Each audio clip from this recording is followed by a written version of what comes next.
2022 সালে আমার স্বামী সুসাইড করে। আমাকে এই অন্ধকারের মধ্যে ফেলে দিয়ে চলে যায়।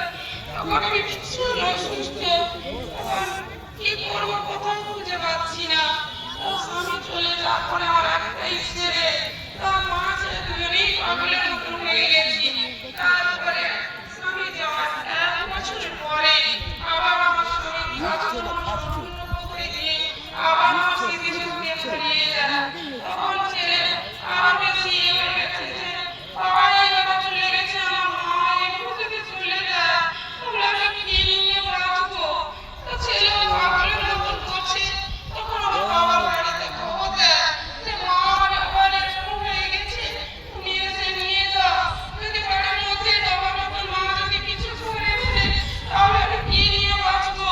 তাই আমার বাবা সকালে গিয়ে আমার বোনকে সঙ্গে করে নিয়ে গিয়ে আমাকে ওই শ্বশুর বাড়ি থেকে আমার বাবার বাড়িতে নিয়ে আসে।